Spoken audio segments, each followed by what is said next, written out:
শিৱসাগৰৰ নামতি ৰজাবাৰীত প্ৰকাণ্ড নাহৰ ফুটুকী পিঞ্জৰাবদ্ধ।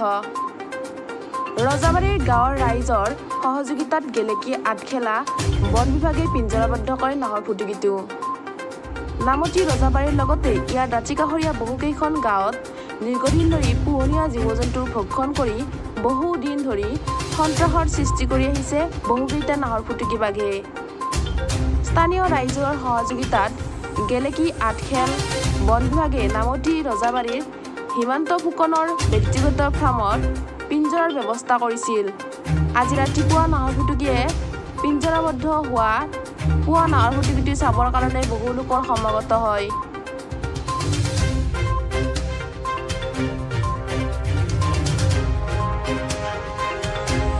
ফুটুকী বাঘৰ দ্বাৰা সন্ত্ৰাস সৃষ্টি হৈছে, সাধাৰণ খেতিয়কৰ জীৱকুলক ধ্বংস কৰিছে।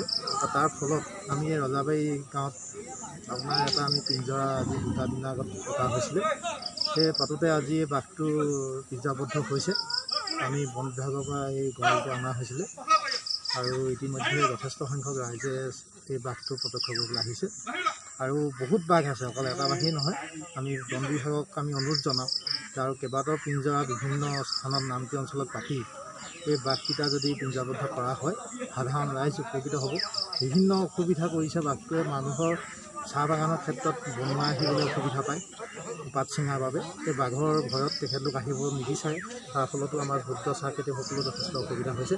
সেইবাবে প্ৰশাসন আৰু বন বিভাগক আমি ভালদৰে অনুৰোধ জনাইছোঁ যে অন্য অঞ্চলতো এনেধৰণে যদি পিঞ্জৰা পতা হয়, বাঘকেইটা অন্তত পিঞ্জৰাবদ্ধ কৰিলে ৰাইজ উপকৃত হয়। ইয়াৰ আগতো এটা ডাঙৰ প্ৰকাণ্ড ইয়াৰ আগতো 5টা বাঘ এই স্থানতে পিঞ্জৰাবদ্ধ হৈছে। এতিয়ালৈকে 5টা বাঘ পিঞ্জৰাবদ্ধ হৈছে। আৰু বন বিভাগৰ তৰফৰ পৰা আচলতে বৰ সহযোগটো পোৱা নহয়। সহযোগটো পালে ভাল হয়। এতিয়ালৈকে বন বিভাগ উপস্থিত ইয়াত হোৱাহি নাই। আমি আচলতে বাঘটো ৰাইজৰ পৰাও আমি ইয়াক সংৰক্ষণ কৰিবলগীয়া হৈছে, যথেষ্ট কষ্ট হৈছে বাঘটো ইয়াত ৰখাৰ ক্ষেত্ৰত। কেতিয়া পিঞ্জৰাবদ্ধ হৈছে? পুৱা 4:30মান বজাত পিঞ্জৰাবদ্ধ হৈছে আজি। খবৰ দিয়াৰ পিছত বন বিভাগে কি কৰে? বন বিভাগ আহি আছোঁ বুলি কয়। আগৰ এবাৰ বাঘ, আজি ইয়াৰ আগৰ যিটো বাঘ ইয়াতে মৃত্যু হৈছে। বন বিভাগৰ মানুহ আহি পোৱাৰ পিছতেই বাঘটো মৃত্যু হৈছে। তেখেতলোকক আমি খবৰ দিওঁ, তেখেতলোকে গৈছোঁ আৰু নিবলৈও আমিয়ে গাড়ী যোগাযোগ কৰি দিবলগীয়া হয় তেখেতলোকৰ গাড়ী এখনো আচলতে অভাৱ হয়। সেইকাৰণে আমি প্ৰশাসনক অনুৰোধ জনাইছোঁ যে অলপ গুৰুত্ব সহকাৰে বিষয়টো লৈ আমাৰ অঞ্চলবাসীক উদ্ধাৰ কৰিবৰ বাবে অনুৰোধ জনাইছোঁ। শিৱসাগৰৰ পৰা নিহাজ আহমেদ ৰিপৰ্ট, গণতন্ত্ৰ অসম।